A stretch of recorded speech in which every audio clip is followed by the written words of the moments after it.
Hello, guys! Welcome back to my kitchen. Today we'll be exploring something truly special, a one of a kind dish that has some traditional history to it. Exciting, right? It's going to be a flavor packed journey. We're talking about a masterpiece dish that's as rich in history as it is in tastes. Join me in the kitchen today as we will be cooking New Orleans style jambalaya.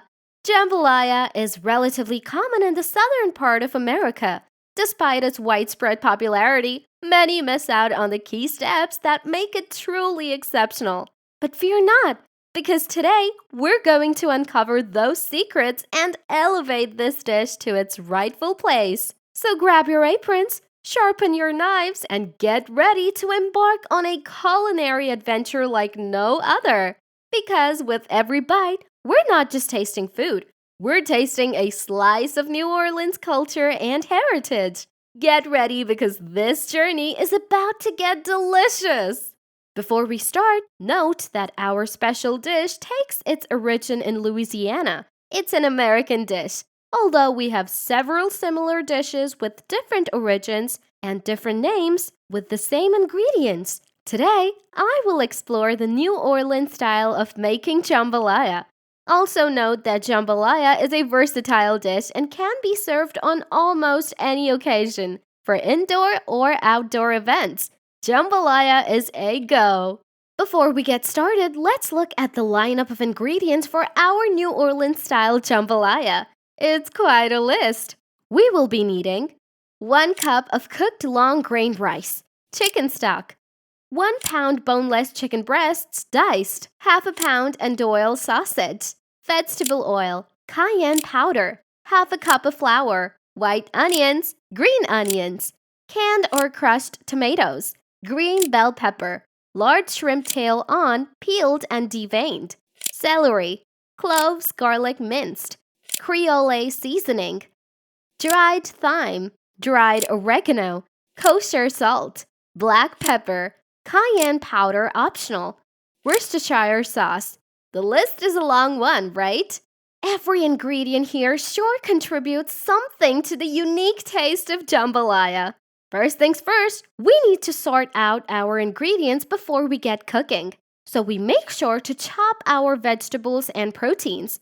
Carefully dice all the onions and celery into the appropriate sizes, as well as the green bell peppers. Also, we'll slice our sausage. It's necessary to get everything prepped and ready to go. This helps to prep them while your gas is on. I'm sure you don't want your food served burnt. Now to the sausage. We need to slightly brown it, so I will season it with 1/4 of the Cajun seasoning. Now I will be adding 2 spoons of vegetable oil to a relatively large pot, or a skillet if you prefer one. Once the pot is hot, add your sausage and allow to brown. Once it's brown, remove it with a slotted spoon and set aside. We will be back for it. Up next, we will season the chicken with a quick mix of black pepper, cayenne, and salt. It's important to pay attention to all parts of our chicken to ensure the taste is even. Next, we will slightly fry the chicken. We leave it in the pot to sear for 5 minutes. The purpose here is not to brown the chicken or to completely cook it. We are leaving the scent of chicken behind for our mix-in. An alarm is not needed here. The chicken will make the sound. We then remove and set aside. We will be back for it. Next up, we will be frying our vegetables briefly just to soften them. So, we add half a cup of vegetable oil to the same pot. We heat up. Once the oil is hot, add half a cup of flour and stir continuously until we have a roux, which is a consistent, dark chocolate flour. We need to continue to stir, scraping the bottom and edges well to keep the flour from burning. Moving on, we add all vegetables to the roux, frying your vegetables until they're beautifully softened, and you sure will start feeling fragrant by now.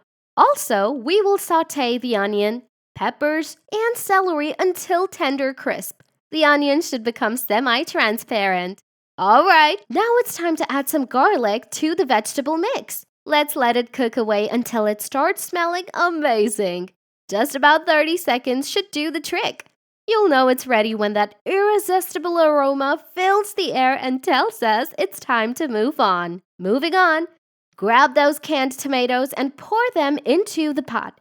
Now, here's the thing. Some chefs might raise an eyebrow at the idea of using canned tomatoes, since it gives the jambalaya a creamy bite. However, they bring something special to the table.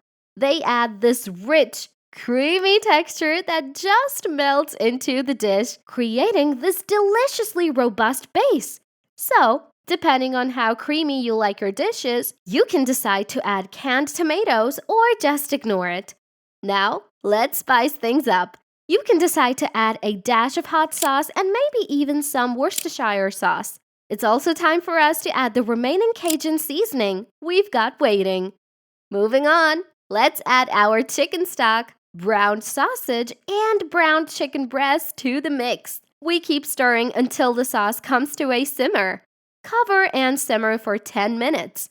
Now, we add Creola seasoning, thyme, oregano, and a hint of cayenne for that perfect kick. It's now time to add our uncooked rice together with the chicken broth. Most times, it is preferable to make use of long grain rice. I prefer the long grain rice as it often helps prevent the clumping of grains. On adding the uncooked rice to the pot, give it a good stir, ensuring all grains are evenly distributed in the mix. Now we cover the pot tightly to seal in the moisture. At this moment, our dish should be simmering gently with medium-low heat. Cover the pot and let it simmer gently, allowing all those wonderful flavors together into a delicious taste and exciting sight. Simmering at medium-low heat ensures that the rice cooks evenly and absorbs all the savory goodness from the broth and spices without burning the food. The simmering process should be about 25 minutes. Now let's add our shrimp to the jambalaya and stir together. Cover with the lid and simmer until the shrimp is cooked thoroughly. You must wait for the pink characteristics of the cooked shrimp. This should be approximately 6 minutes. We are almost done here. I know you can't wait to get a taste. Hold on a bit. Now we open and stir thoroughly in butter. Season with salt and pepper. We must taste it as the uncooked rice often swallows the seasonings as it cooks. Yippee! It's time to plate up our New Orleans-style jambalaya. I love to garnish with thinly sliced green onion tops. Just when you thought it couldn't get any better, stir in some diced tomatoes, adding a burst of freshness to our jambalaya. One thing that excites me about our meal is the beauty and classiness it radiates just by looking at it. And that's it. We have authentic New Orleans Cajun jambalaya. This recipe is mouth-watering and spicy. A plate of this one-pot meal is sure to bring back a flood of memories for anyone who has visited New Orleans. Each bite could also be a swift mind trip for those who have never been to New Orleans. Our New Orleans-style jambalaya isn't just delicious. It is equally nutritious, packed with protein and fiber and bursts with flavor. I call it a perfect combo of healthy and yummy. It is a balanced diet, as you basically can point out all classes of food in the dish. The ultimate meal for family gatherings or whenever you need something hearty and satisfying on the table. Whether it's a dinner at home or a big celebration, our jambalaya is sure to steal the show and leave everyone feeling happy and full. Before we call it a day on this episode, I think it's worth mentioning that this recipe is not a rigid one. I used a cast iron pan to cook mine. But hey, you're the boss of your kitchen. You can decide to make use of a Dutch oven to cook. Your jambalaya will come out just fine. Just ensure you always maintain a medium-low temperature. You can also decide to go with your choice of meat.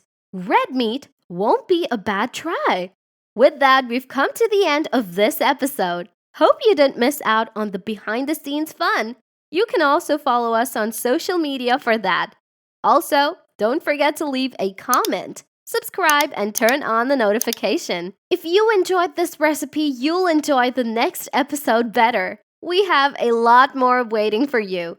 Join us on our culinary journey filled with tantalizing flavors and exciting food adventures. You sure don't want to miss out on a single delicious moment. Don't forget to like and share with your food loving friends. Till next time we meet, happy cooking!